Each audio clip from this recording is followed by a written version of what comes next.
I am Clifford Alderman, 67 years old, and for the past 3 months I have been pretending to be a fool. Last Saturday night, I hosted a dinner to celebrate what would have been my 50th wedding anniversary with my late wife, Vivienne, 1880 guests, a ballroom at the Grand Lakeview in Columbus, and my son Nolan sitting 4 seats away from me, carefully stirring something into my bourbon while he thought no one was looking. He smiled at me across the table, that same easy, confident smile I had watched him wear his whole life. I smiled back. What he did not know was that I had been watching him for 3 months. What he did not know was that the glass he just poisoned was not the one I was going to drink. Before I tell you what happened when his brother-in-law took that drink instead, drop your city in the comments. And hit subscribe, because underestimating an old man is one of the most expensive mistakes a person can make. The ballroom was beautiful. Crystal light fixtures, white roses on every table, a string quartet in the corner playing the same waltz Vivienne and I had danced to at our wedding in 1975. I had put real money into this night, and I hated every second of it. Not because of the cost. After selling Alderman Lumber and Supply for $2 million last spring, money was not the problem. I hated it because this party was not a celebration. It was a trap. I stood at the head table and looked out at the crowd, old suppliers, former employees, a couple of city inspectors I had worked alongside for decades. Good people. The kind of people who showed up at Vivienne's funeral and stood in the rain without complaining. And then there was my family table. Before I go further, I need to tell you about Vivienne, not the whole story, just one moment. About 6 months before she got sick, we were sitting on the back porch after dinner. It was late summer, warm enough to stay outside past dark. She had a glass of iced tea, and she was watching the yard go quiet. Out of nowhere, she said, "Cliff, when I'm gone, don't you let this family fall apart."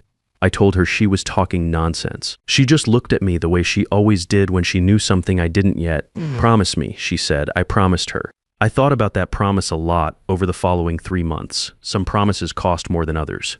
Back to the ballroom. My daughter Carolyn was sitting next to her husband Spencer Radford. She looked tired, the way she always looked these days. Spencer was an estate planning attorney. Quiet, watchful, always calculating something behind those steady eyes. He had one hand resting on the table, and he was scanning the room with the patience of a man who had already decided how the night was going to end. And then there was Nolan, my son, 41 years old, good-looking, quick with a joke. He told people he was a financial planner. He wore a watch that cost more than my first truck. He was holding court at the table, laughing, charming every person within 10 feet. Looking at him that night, I thought about the kid who used to ride with me on Saturday mornings to open the yard. He would have been 9 or 10. He liked to work the radio and argue about what station to play. I always let him win. That kid and the man sitting at my family table were not the same person. I had taken me a long time to accept that. I tapped the microphone. The room went quiet. "Thank you all for being here," I said. "I know Vivienne is watching tonight, probably telling me I spent too much on the flowers." A few laughs moved through the crowd. 50 years since that stubborn, beautiful woman agreed to marry a guy with sawdust on his boots and a pickup held together with hope. She believed in me when nobody else did. She built this life with me, board by board. I paused. I looked at Nolan. He raised his glass to me. His smile was perfect. His eyes were somewhere else entirely. I raised my glass to the room, to Vivienne. The echo came back warm and full. I watched Nolan drink, set his glass down, and then let his eyes drift to the glass in front of me. The one he had prepared, he was waiting. I excused myself from the head table and moved through the crowd, shaking hands, accepting condolences, dressed up as congratulations. But I kept Nolan in the corner of my eye the whole time. He was relaxed now, settled back in his chair, confident the hard part was done. When I made my way back to the family table, I came from the far side, approaching from behind. I leaned down close to Nolan's ear and spoke quietly. "Son, can I borrow you for a minute? There's something about your mother I want to show you, out in the hall." He stood up immediately. He always did when I mentioned Vivienne. That was the moment. While Nolan walked ahead of me toward the hallway, Garrison Holloway, my attorney of 20 years who had been standing nearby with a drink in his hand like any other guest, stepped to the table and made the switch. 2 seconds clean. Nobody noticed a 63-year-old man adjusting a glass on a crowded table.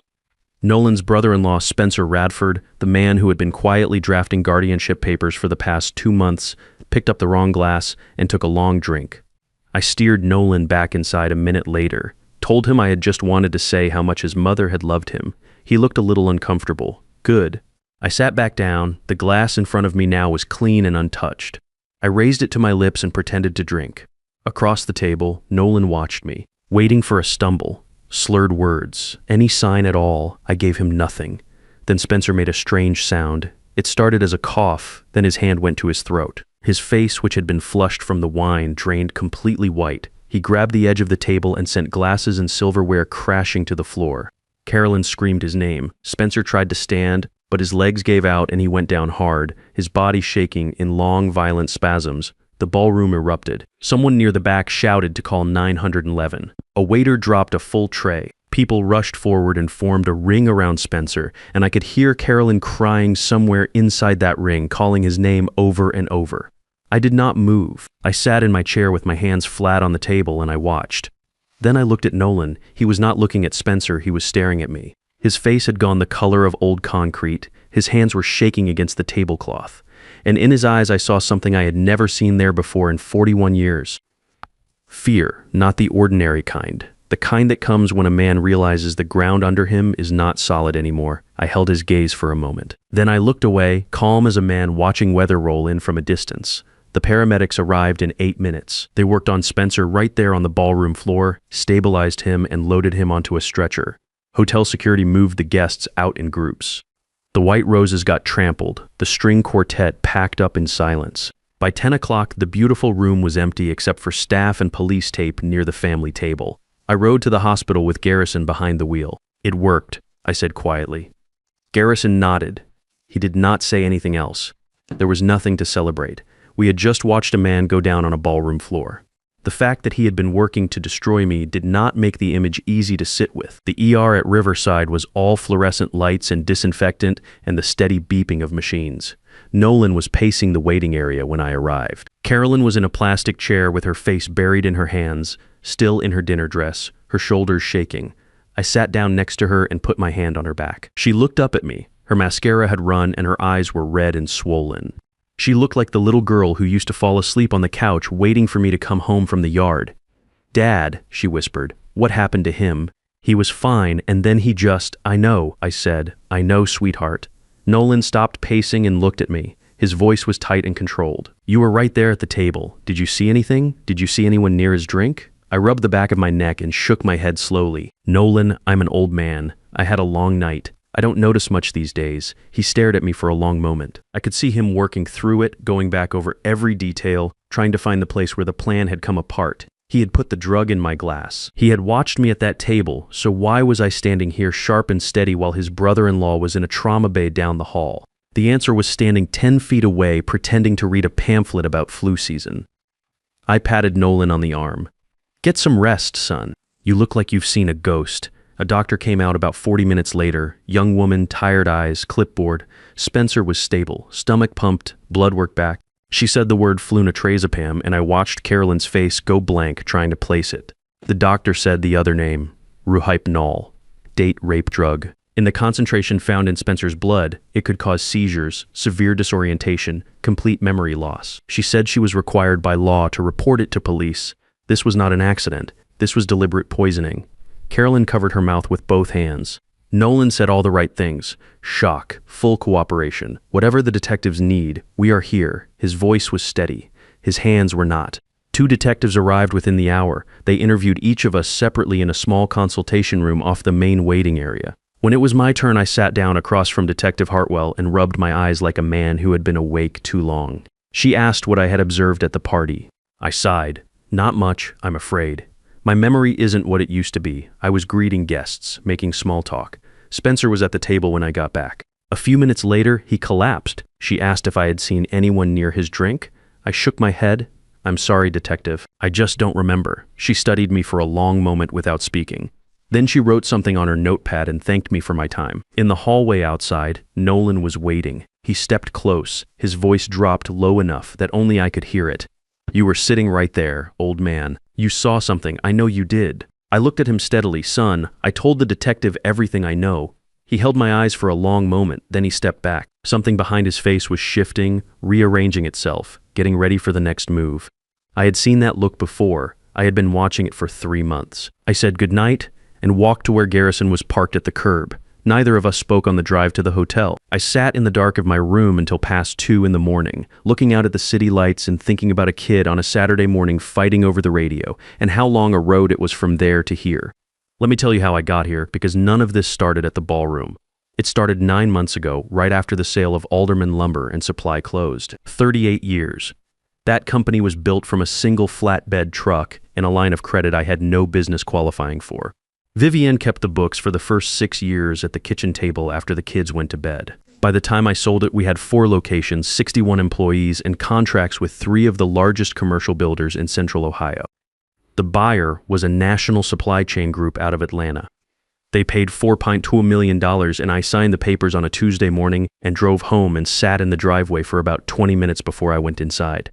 I was ready to be done. Vivienne had been gone 18 months, and without her, the work felt hollow. I wanted to rest, see more of Carolyn, maybe travel a little, do the things we had always said we would do once there was time. Then Nolan started calling. First it was casual. Dad, you should think about what you're doing with the money. A savings account is not a strategy. You need someone managing that portfolio actively. I thanked him and changed the subject. The following week, Carolyn called, her voice careful and rehearsed. She said she and Nolan were worried about me managing all that money on my own at my age. She said Nolan really knew what he was doing and maybe I should let him help. I told her I would think about it. Instead, I called Garrison. I had known Garrison Holloway for 20 years. He handled the legal side of the business, wrote my contracts, kept me out of trouble more than once. He was not the kind of man who got excited or alarmed. He just listened, asked 2 or 3 precise questions, and then got to work. 3 weeks later, he came to my house with a folder. Nolan held a financial planner license. That part was real, but he had not had a legitimate client in over 2 years. What he had been doing instead was running a small Ponzi scheme, collecting money from new investors to pay returns to old ones. The whole structure was maybe 6 months from collapse. On top of that, he owed $380,000, gambling debts, and personal loans from people who were not patient by nature. Some of those people had been calling his cell phone every day for the past month. Garrison set another document on the table. Nolan had opened a trust account in my name, my information, but I had never signed a single page of it. It was already set up to receive transfers. There is more, Garrison said. He slid a 3rd document across. Spencer Radford had been drafting emergency guardianship paperwork. The legal framework was already built. If a licensed physician certified that I was mentally incompetent, Spencer could file the petition on a Monday morning and have control of my accounts by Tuesday afternoon. Full legal authority over my finances, my medical decisions, everything.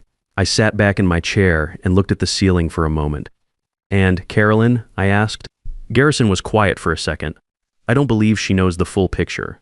Spencer has been careful about what he tells her. She thinks this is about protecting you. I thought about that for a while. Carolyn had always trusted the people she loved. It was one of the best things about her, and it had made her easy to use. What do we do? I asked. We let them think it is working, Garrison said, and then we document everything. So that is what I did. For 3 months, I played the part. I started repeating myself in conversations. I left my reading glasses in the refrigerator and made sure Nolan heard about it. I let him catch me staring at bank statements with a blank expression, like the numbers had stopped making sense. When he suggested again that I let him manage the accounts, I told him I was starting to think maybe he was right. I watched his shoulders drop with relief. 2 months in, Garrison's investigator picked up a phone call between Nolan and Spencer. Nolan's voice was low and certain. He said the anniversary party was the right moment. I would be emotional and off balance. He would put something in my drink during the toast. By the end of the night, everyone in that room would have watched me fall apart in public. Spencer said he had the emergency guardianship petition ready to file first thing Monday morning. Once the petition was filed and a cooperating physician signed the certification, they would have access to the accounts within 48 hours. Garrison stopped the recording and looked at me. I asked who the physician was. He pulled out a printout, a man named Martin Coles. His medical license had been revoked 5 years earlier for falsifying patient records. He had been working off the books since then, available for the kind of consultations that legitimate doctors would not touch. I looked at the documents spread across my kitchen table. The fake trust account, the guardianship petition already written out with my name at the top. The recorded call, the photograph of Martin Coles meeting Nolan at a diner on the east side. We have enough to go to the police right now, Garrison said. I shook my head. Not yet. I want him to try it. I want him to believe he has one. And then I want him in a room where there is no way out. Garrison studied me for a moment. Then he nodded and started making calls. The party was my idea. A grand memorial dinner, 180 guests, the perfect stage. I spent real money on it, and I meant every dollar. It was not just a trap. It was also a tribute to Vivienne, who deserved better than a quiet evening and a sad anniversary. She had loved a room full of people. She had loved music and flowers and the feeling of an occasion. If this was going to be the night everything came apart, it was going to be a night worth remembering. I just had to get through it first. 3 days after the party, Nolan called. His voice was measured, careful. He said everyone was shaken up about Spencer. He said Carolyn was struggling and the whole family was worried about me. He said he had arranged a small family meeting, just the people who cared most, at Spencer's office downtown. He had also asked a doctor to be present, a specialist in geriatric psychiatry who could help assess how I was doing given everything that had happened lately. I let a long pause go by. Then I said that sounded like a good idea. I told him I had been feeling confused and that maybe talking to a professional would help. I let my voice waver just enough. I could hear the relief in the half-second before he answered. "We will be there at 7, he said. "Just come as you are, Dad. We only want to help." I hung up and called Garrison immediately. He said his team had been ready for 2 days. Cameras were set up inside Spencer's office building. Detective Hartwell had a warrant and was standing by with her partner. Garrison would be in position before I arrived.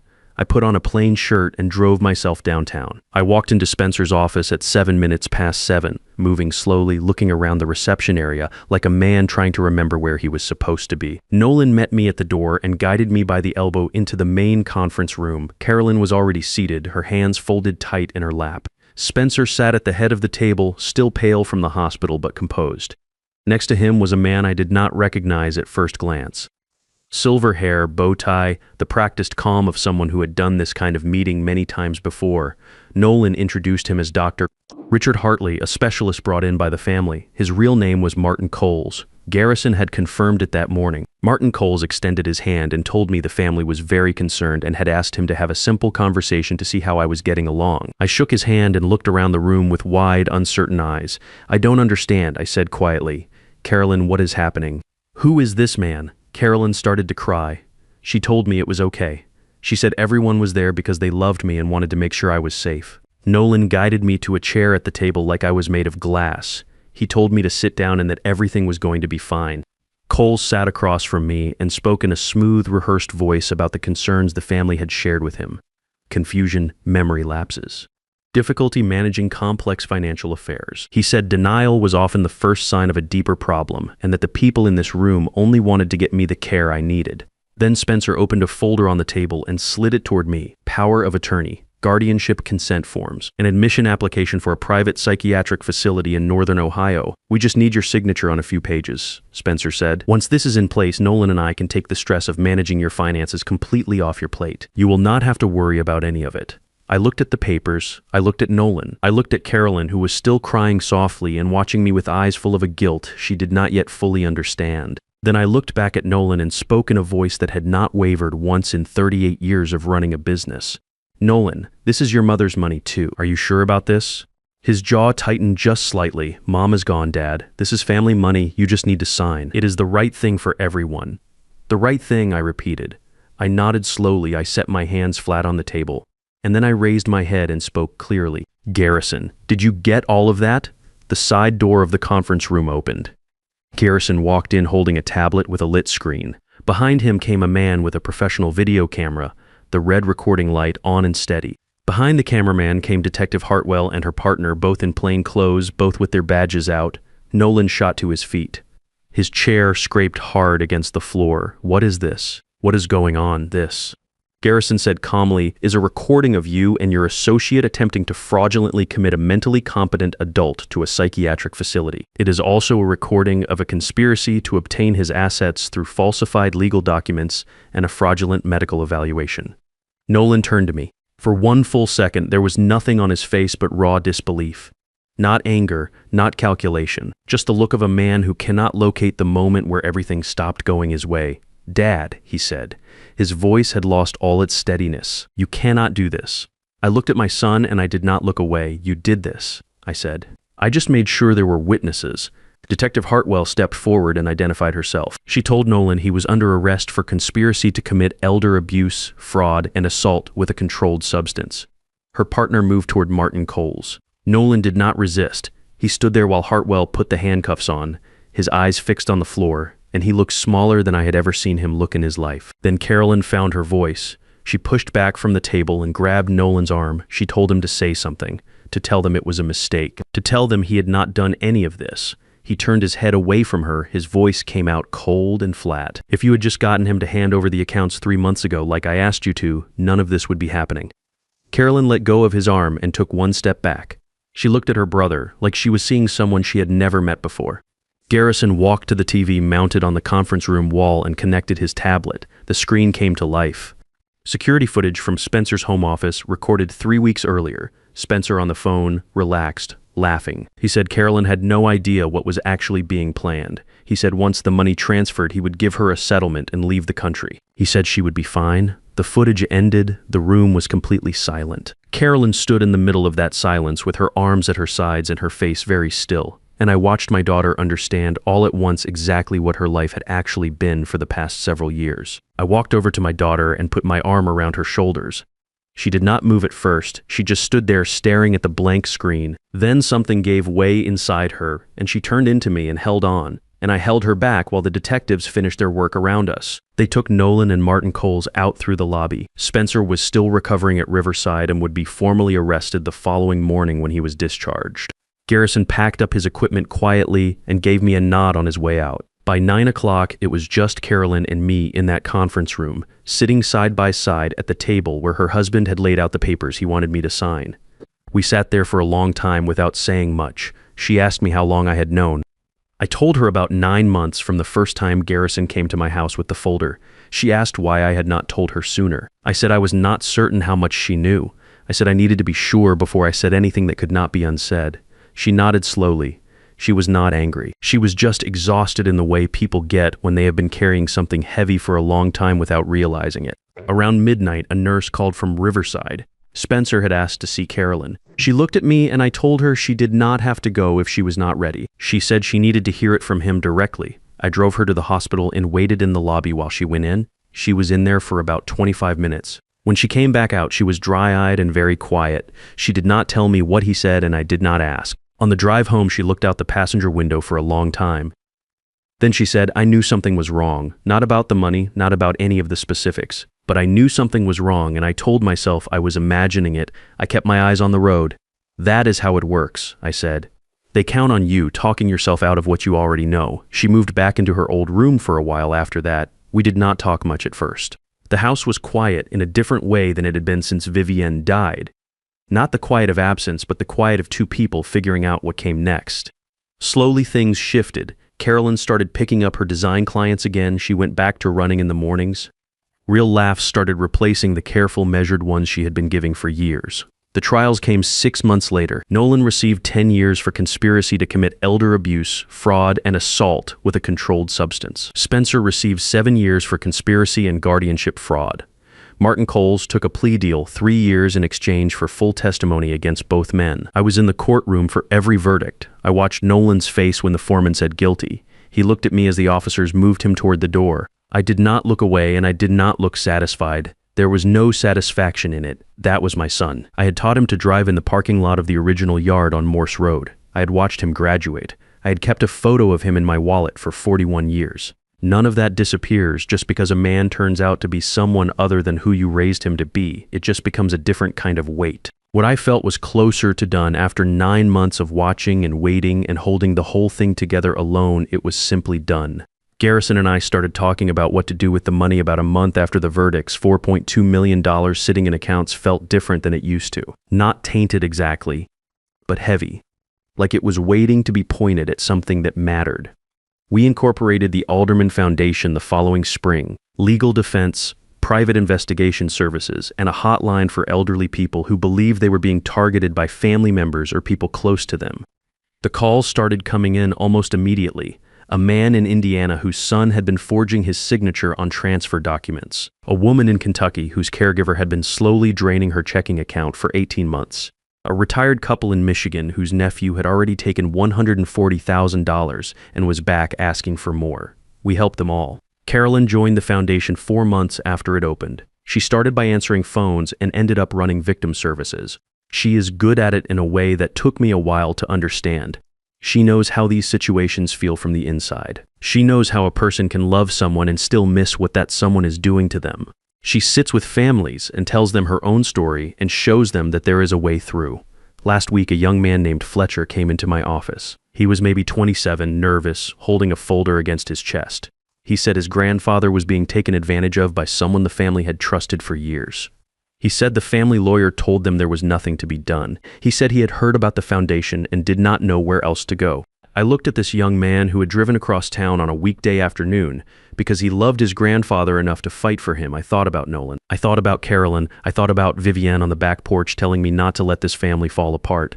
I told Fletcher to sit down and tell me everything. He sat. He talked. I listened. When he finished, I picked up the phone and called Garrison. New case. Get the team together. I hung up and looked at Fletcher. I told him we were going to help his grandfather. That was a promise. He started to cry. I shook my head. Do not thank me yet. Thank me when he is safe. I watched him walk out and I thought about what Nolan had said to me in that conference room. You just need to sign. You cannot do this. I smiled. He thought gray hair meant a slowing mind. He thought grief made a man easy. He thought patience was the same thing as surrender. My name is Clifford Alderman. I'm 67 years old. I run a foundation that helps people like me. And every single day I wake up grateful for the life I still have. If someone is doing this to you or someone you love, reach out. Drop a comment, send a message, tell me your story. You do not have to handle it alone and you do not have to figure it out from scratch. That is what we are here for. The wolves are always watching, but so are we.